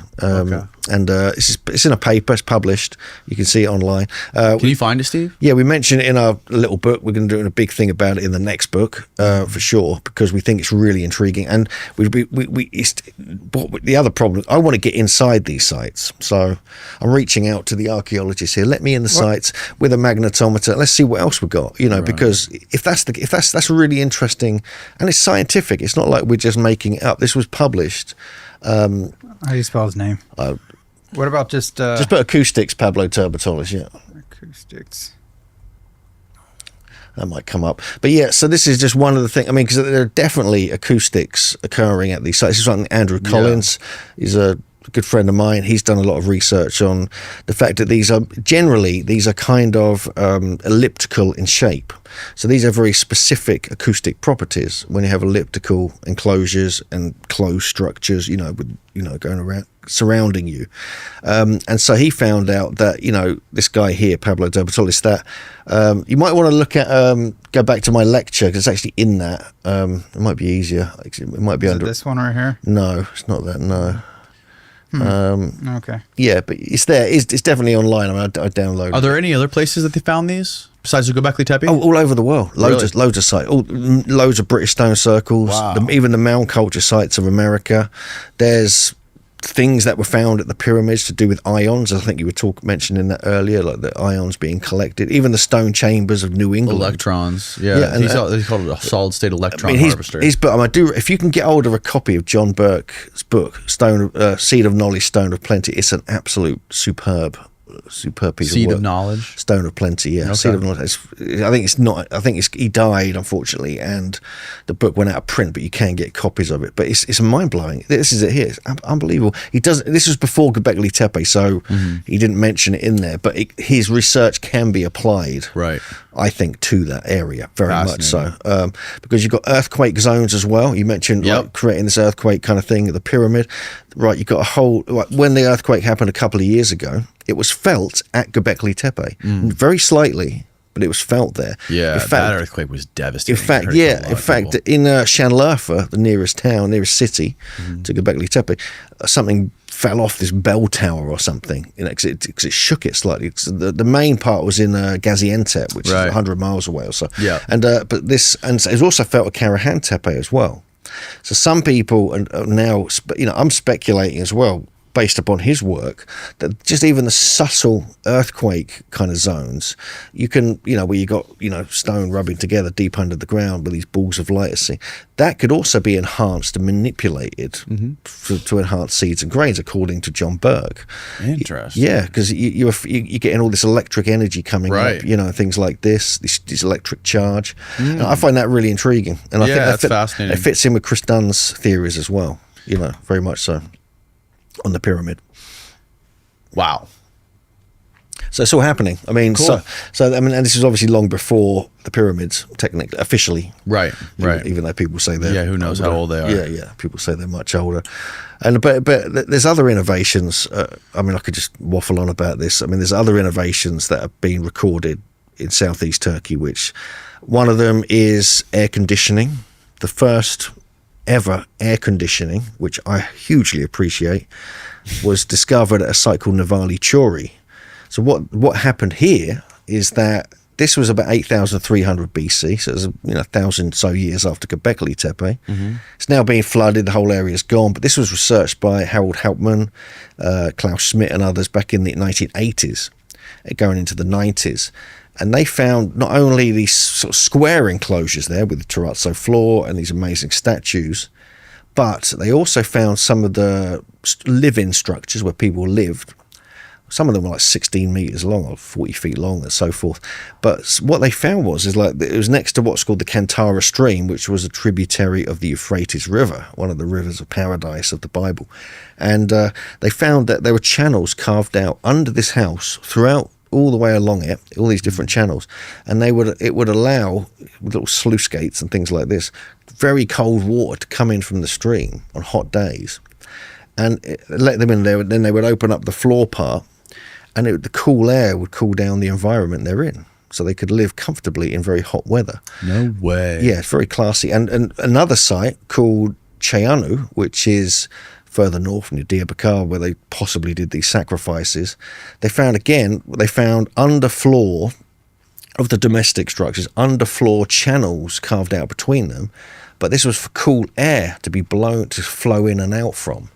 So, and then they would have areas where they come up into the structure. So that one was air. So the water would cool the air? Well, in Nevali Cori, there's no evidence for the water going through the ones at Cheanu, but the cool air they think they may have been used for storage, but the Nevali Cori one's fascinating. Yeah. Little details like that are just mentioned in the occasional academic text from 1983. And to me, it's like, oh my God. that is like innovation heaven. That is so useful as well. Yeah. If you're boiling to death, 100-degree heat and things like this. So little things like that really get me. Plus you got the fact that they found calcium oxalate in some of the kind of big stone bowls at Gobekli Tepe, which is a byproduct of brewing beer. So they were brewing very low alcohol beer. This is just from probably accidental fermentation of barley and other substances. But they had an alcoholic beverage. It was more like a gruel, and it probably wasn't very tasty. It's probably like you have to chew on it. And but still, they had alcohol back then, and they were possibly brewing it back then. They found that at Natufian sites as well. There's even evidence up in a site called Karahan Tepe, which is actually a bit older than Gobekli Tepe. That's further northeast. There's a whole series of sites that along the Tigris River, which is, a couple of 100 miles, 300 miles to the northeast. But they found possible evidence of wine production going back again to about 10,000 years ago, maybe even older, maybe 11,000, 12,000. And there's actually someone's written a book about early kind of alcohol. Dionysus, baby. Yeah, exactly. Yeah. And so it's Kortik, Kortik, if you want to, Kortik. And it might not be on here. This was mentioned briefly in one paper or one book, so they might not mention the wine thing. But then it was proven. What is that big thing? That like tea cut out of the ground right there? That's probably the site. I mean, and also you can see there, the kind of one on the top left there, that is some of the stonework from Kortik Tepe. Oh, wow. So this is before Gobekli Tepe, right? Wild. So it's about the size of your hand. It's not big, but it's 3D abstract relief carving. Mm-hmm. So this could be where the ideas of all the abstract 3D relief carving came from before Gobekli Tepe. So there's Go back to that big T shape that was cut out of the floor. Right there on the left. What the hell is that? That's Kortik Tepe? I don't know. I think that's Hallam Semi actually. But I think that's that's the trench they've cut out. That's where they cut the T-pillar out? No. I think that's just the trench, the shape of the trench. I don't know. Maybe it's Kortik Tepe. Wow. Oh yeah, because you can see some of the small circular kind of areas which they have there. This is pretty much almost being kind of semi-flooded nowadays, unfortunately. So this is just a huge chunk of bedrock that's just like chilling there, and they were no. I think this is covered in mud. I think Kortik Tepe has lots of these small circular, they say domestic structures. Okay, I see. But in this area, this is where they think they found this part of the world is where the first ever wine was produced, was in Turkey, was eastern Turkey, southeast Turkey, and so you got beer, you got wine being produced. And one of the other things that's being talked about a lot, which we're going to get into in our book, I know Graham Hancock's well into this, is the psychedelic use in southeast Turkey, because there's evidence at Rachefet Cave, I think it's called, in Israel, where they found evidence of sort of alcohol production there, this is 14,000 years old, this site, by the way. It's even older. And they found possibly ergot as well from, so they're getting ergot kind of mold growing on the old kind of beer gruel, whatever it is, or the grains. And that could have been happening at Gobekli Tepe, because if they were brewing stuff there.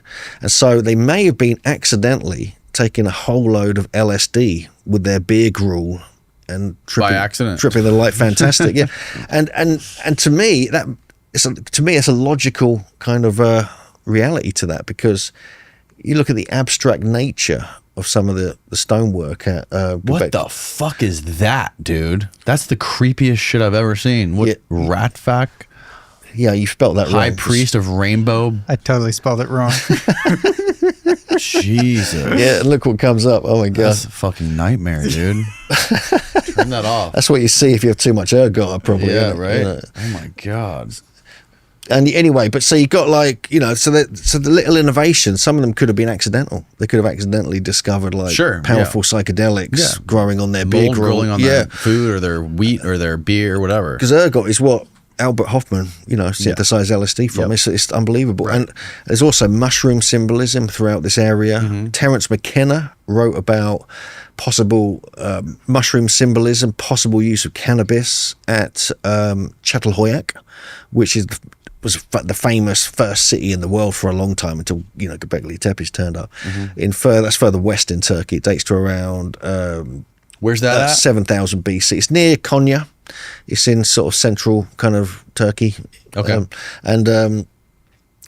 So there's quite possibly they were really going full shamanic at this time. I think there's a strong case for that, and that could explain why everything's kicked off, because they made these possible accidental discoveries that kind of blew their minds and inspired them in profound ways. Yeah.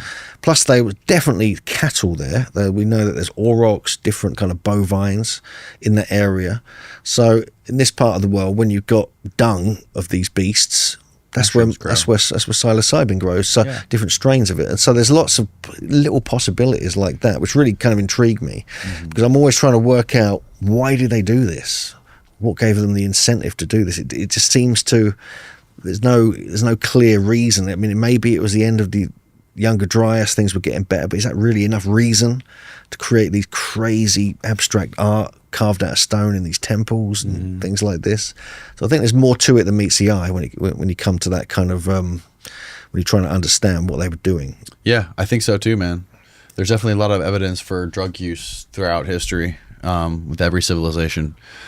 And yeah, you never know. You never know how much that stuff inspired everything they did. You know, could it inspire everything? I mean, obviously they didn't have a foundational understanding of chemicals like we do, and how the human body works and processes different alkaloids and chemicals and all that stuff. So eating a mushroom and then seeing God, you got to think that's something, you know, especially if you're living 12,000 BC, you're going to have a way different experience than someone's going to have now, when we actually know what the fuck's going on inside our minds. Yeah.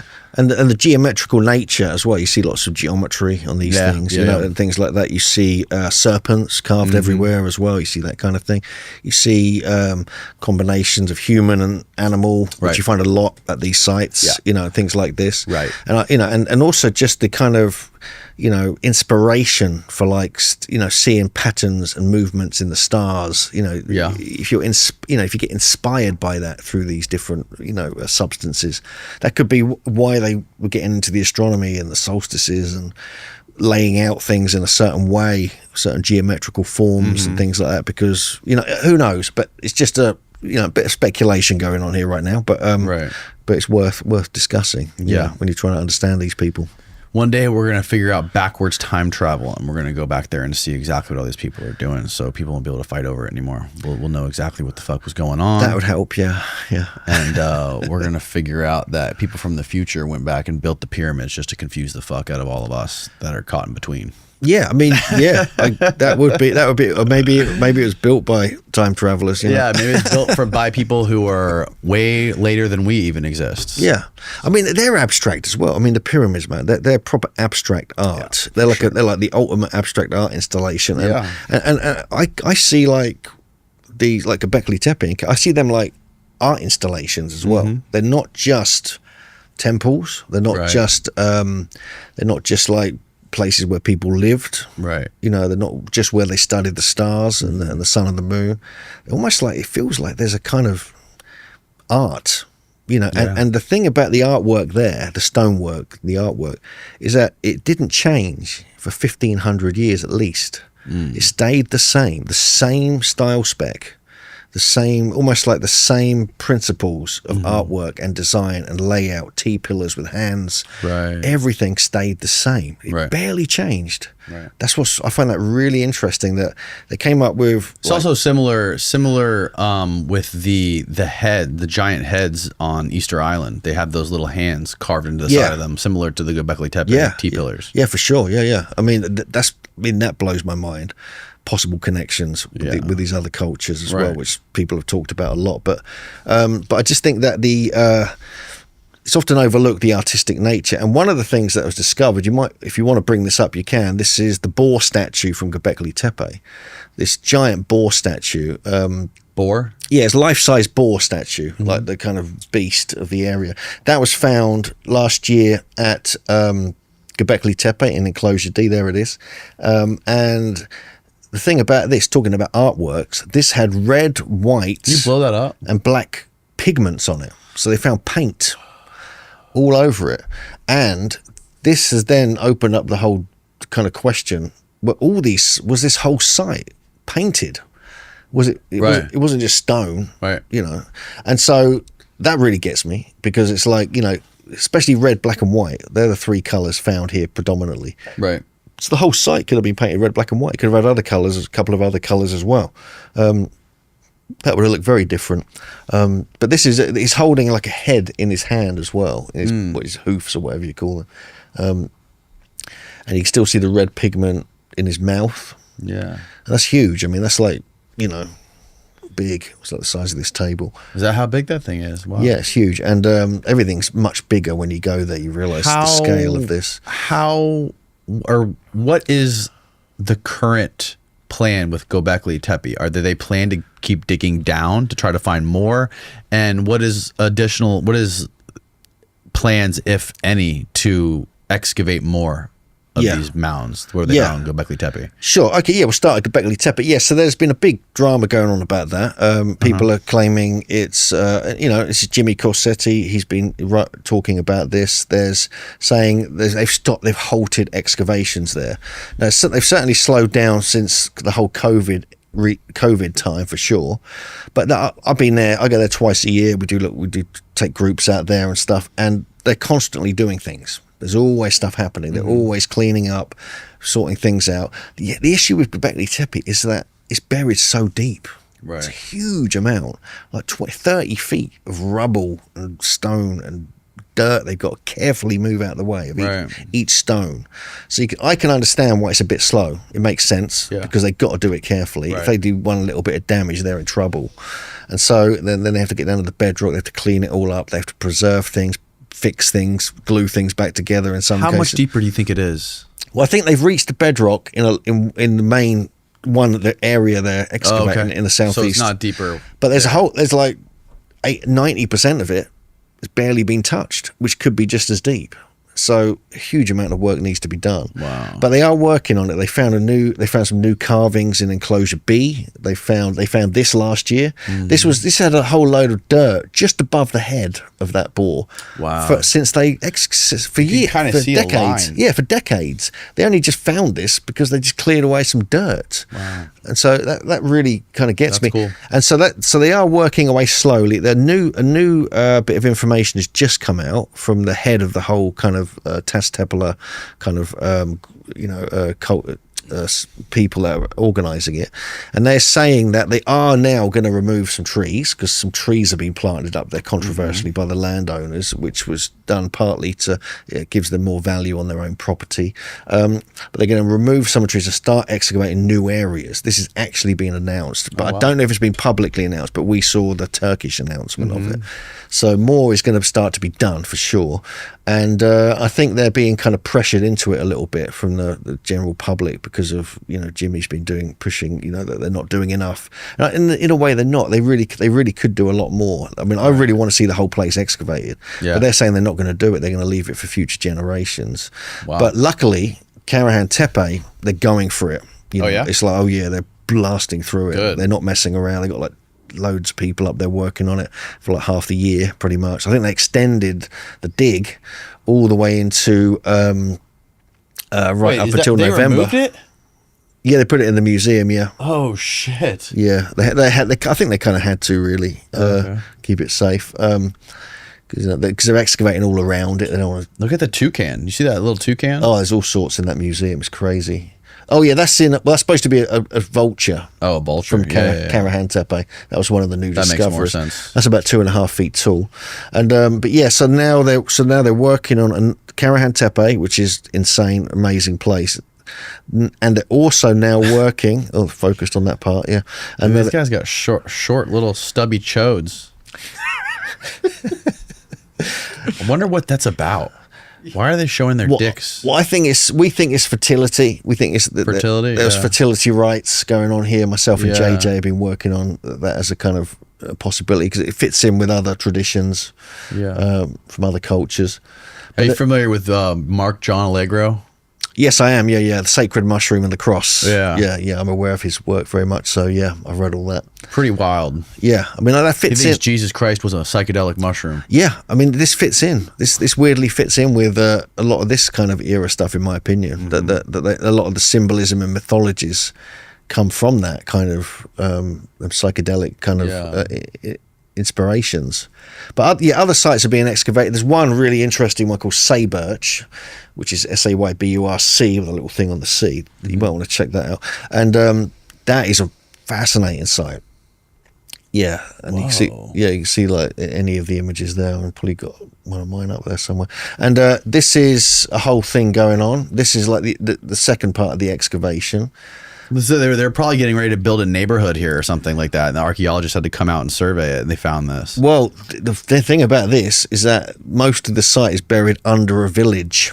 They've actually demolished one of the houses. Wow. Yeah, if you go on the one on the left there, you see that's like indoors. On the on the left, not that bit, on the panel there with a 3D. Again, he's holding his phallus as well. Right. And click on them. yeah, click on one of them, and so that you can see that's under a structure, that's under a house, but that house is being removed now. This is all open. You know, we went there recently, and they've removed the entire house from It looks like some sort of like wild beast attacking somebody. On the left, you got an auroch. You got a guy jumping, holding something in his hand. Then you got two leopards. Oh, look at the leopard eating the guy, or getting ready to Trying to go for the guy. go for the guy who's having a wank. Yeah, pretty much. Yeah, that's a polite way of putting it. Yeah. But this is like full of symbolism. The archaeologists claim this is what's called a narrative scene, where there's a different process of like kind of teaching almost going on here. I think it's astronomical. I think it's like, you know, Taurus, you got Orion the hunter, you got leopards, which could be Leo, and things like this. Yeah. There's a lot of this kind of symbolism seems to match what's, you know, constellations and other such things. And this is all carved out of bedrock, like we find Karahan Tepe. Wow. So there's a huge amount going on here. There's even an underground area here as well, which you can actually go inside and deep under, you know, it's almost like Derenkuyu, like a sort of small section of an underground city. And they found all sorts of things here. So this is completely carved out of bedrock, this whole thing. It's wild. It's incredible. And they're going to hopefully excavate the whole thing over the next couple of years. There's more sites. There's other sites like Yandelhoyak, which is going to be proved to be bigger than Gobekli Tepe. There's a site called Chakmak Tepe, which is older than Gobekli Tepe. All all these little sites are east of, pretty much, just west of Gobekli Tepe and Şanlıurfa. And there's like 12 official Tas-Tepeler sites, but really there are probably 38, people are saying now. So there's all sorts of different there's different stuff coming, and it's all very similar. It's all got the same design. Right. It's almost like the same artist, but these stretch over 1,500, 2,000 years. Yeah. But they're all unique as well. They're all unique, but they've all got the same style. A bit like in Egypt, you know, you get the same kind of look. In the Mayan stuff, you get the same look, but it goes through multiple different sites and eras. Yeah. And that's happening in this part of the world as well. It's a very specific design spec. I mean, it must be some genius level people coming up with the first batch of the designs at like Gobekli Tepe and other places that then kind of spread through this whole area. And why they would build so many sites in such a kind of relatively small area is baffling. Here on the one on the left there, you got on the bottom left, you got like these small enclosures are being found with like, they're only like 15 feet wide or less. Right. With like 7 or 8 pillars, T-pillars around the edge with one in the middle. You've got like, the skeletons were found at this place as well, actually.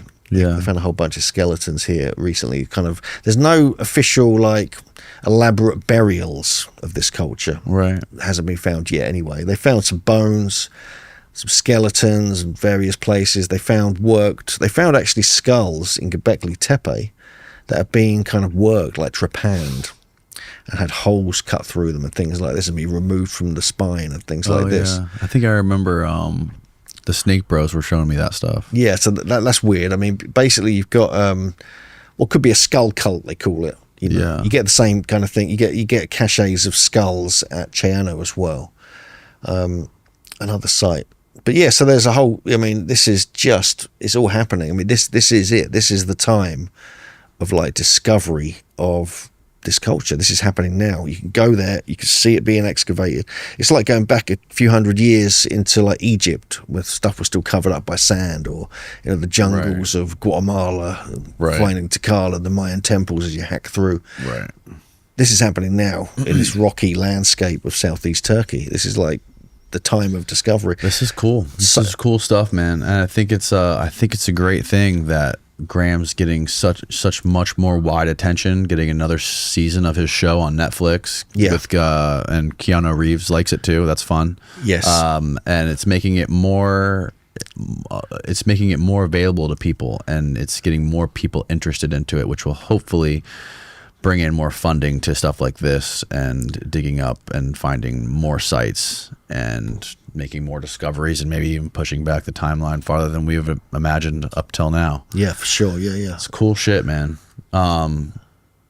Where can people find your YouTube channel and find your books and all the stuff that you're doing? Sure, yeah, they can just search for me, Hugh Newman. They can go to megalithomania.co.uk. They can, we've got a YouTube channel. We've got a couple of 100,000 subscribers. It's just Megalithomania UK.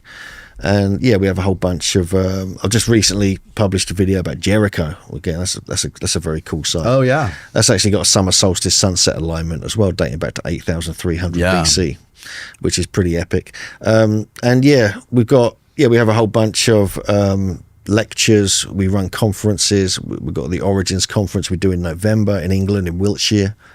We do the big Megalithomania thing in conference in May. We do conferences, we do tours to, places like Gobekli Tepe and all that. We want to get out there constantly to check what's going on. It's great to show people around, because they're like, whoa, what the hell is this? And so so we're kind of busy. We're doing a lot of things, but they can just check out Hugh Newman or Megalithomania. Beautiful. All right. Well, thanks for your time. Thank you. All the way over here in the US. Going home back to the UK tomorrow? Yeah, tomorrow night. Yeah. Cool. Well, yeah, again, I really appreciate it.